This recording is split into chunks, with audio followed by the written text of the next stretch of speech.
What's cooking, guys, and welcome back to my channel. In today's video, I'm making a highly requested Starbucks Copycat recipe, which is their coffee cake. This sweet and moist cake does have a denser texture from the Greek yogurt base that it has. Plus, I'm adding a cinnamon streusel on the top and also in the middle as a filling. So stay tuned for the recipe. Do consider subscribing if you're new here and you'd like to join the foodie family. And also hit the bell icon so you're notified every time I upload a new video, which is once a week. And now let's get baking.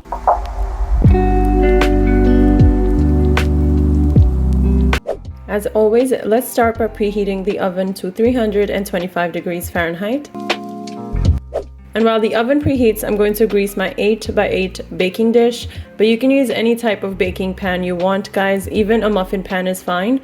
And I'm spraying some oil into this to coat it evenly. Then with a paper towel, I'm just blotting the oil around so there's not too much grease in there.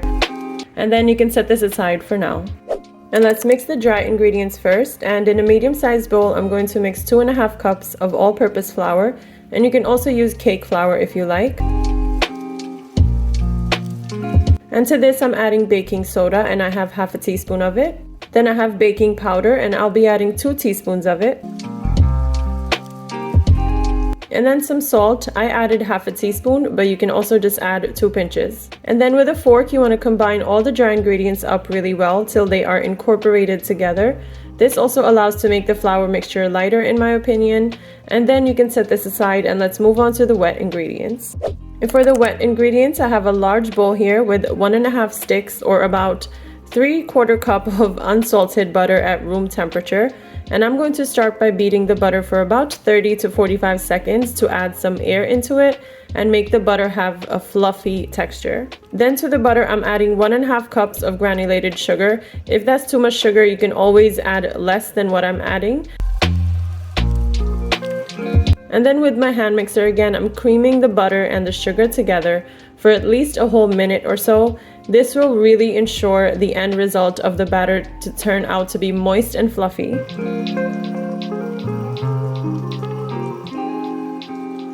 And then I'm adding 3 eggs to this, and of course I broke them individually first in case any of the eggs were defected. And I'm adding the egg one by one and then mixing it into the batter until it's combined. Don't add them all at once, and you want to really ensure that the batter is well mixed after each addition of the egg. But definitely don't overbeat or the end result will be a tougher batter. And I'm loving that pale yellow color of the batter right now. It's looking so beautiful. Then I have some vanilla extract here, and I'm adding 2 teaspoons of it to really give it a nice sweet vanilla flavor in the background. And I'm mixing it for a few seconds till it's combined with everything else. And then I have my dry ingredients I prepared a few minutes ago going in there in increments. I'm gonna add these in 3 increments and mix after each addition so it is well combined. And in between each addition of the flour mixture, I'm adding some Greek yogurt, and I have 1.25 cups of it, which I will add half of it for now. And I'm going to start and end with the dry ingredients as always, but combine after each addition of the ingredients, whether it's the flour mixture or the Greek yogurt. And I'm going in with another batch of the dry ingredients and mixing it again.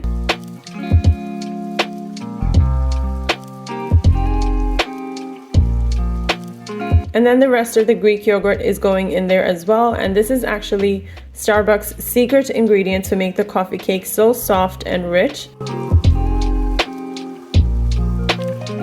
And then the remaining flour mixture is going in there. And then one last time, without over mixing the batter, I'm going to make sure all my dry and wet ingredients get married to each other.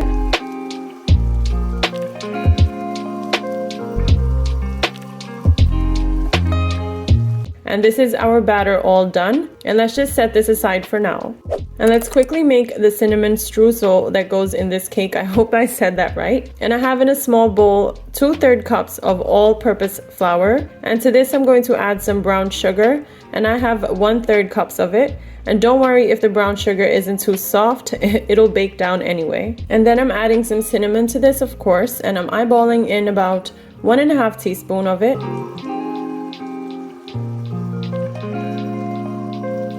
And then we have some salt, and I'm adding just a pinch or about 1/4 teaspoon. And I'm going to combine these ingredients with a fork just so the cinnamon is mixed in well. And then lastly, I have 4 tablespoons of cold unsalted butter, which I cut into these pea-sized cubes. And this is going to go into the streusel mixture. And then with my hands, I'll combine these ingredients and also crush the butter pieces between my fingers. And this should almost look like coarse wet sand when you're done mixing with your hands, which are your best tools. You can even involve kids to help you out with this step, as it can get tiring for your fingers. And now my cinnamon streusel mixture is also done, and I'm going to show you how to assemble the coffee cake now. So in my greased cake pan, I'm going to first add a layer of the cake batter we prepared together. So about half of the batter is going in there first, and using the spatula, you want to try to flatten it as much possible. And this is a thicker and denser cake batter, so take your time with it. And then my streusel is going to be sprinkled onto that first cake layer, and you want to be generous with this streusel mixture, and I'm using about half of the mixture for now. And then I'm repeating the same process over again, the batter first, making sure I flatten it out nicely on the top. And even if it's not totally even on the top, don't stress it. Let it look rustic, it's just some coffee cake. And then finally topping it again with the cinnamon streusel, generously sprinkling it all over. And I didn't end up using all of it, but you can use it to your liking as needed. So this is what the assembled coffee cake should look like: 2 layers of the cake batter and 2 layers of streusel mixture. And I'm going to bake this now in the preheated oven for about 45 minutes or until it is fully baked. And now let's check on the cake, and I'm going to insert a toothpick to the center of the cake. And you can see it came out clean. That means this is done.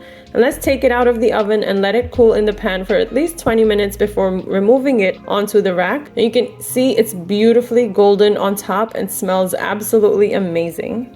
So once it was completely cooled down, I went ahead and cut it into squares like Starbucks does theirs. And I'm making myself a cup of coffee, but you can serve this with hot tea, of course, also. The sweetness from the cake pairs really well with the strong coffee flavors. It's the perfect balance, and that's why this cake is called coffee cake. And I just want to show you how moist and soft this cake is, with the warm cinnamon streusel baked right into it and also on the top. This cake really holds its shape together while staying irresistibly moist inside. And that golden color on top is beautiful. It's a perfect cake to have as a to-go breakfast in the morning, or when you want that 3 o'clock break from work and need to satisfy that sweet tooth, which I have all the time. And these Starbucks Copycat coffee cake recipe is so easy, and also can be made without the cinnamon streusel if you want just a plain cake. And the Greek yogurt in it adds a lightness to it, yet keeps it moist and rich. This is a must-try recipe, and it was highly requested by some of you viewers, so I hope you all enjoyed this recipe. So that's it for today's video, guys. I hope you enjoyed my version of the coffee cake from Starbucks. This easy recipe of the sweet coffee cake pairs so well with a strong, bold coffee. So I really do hope that you try this recipe out, for those of you who were requesting for me to make it. And if you enjoyed today's video, make sure to like, comment, share, and subscribe. I'll be seeing you in the next one, guys. Until then, take care of yourselves.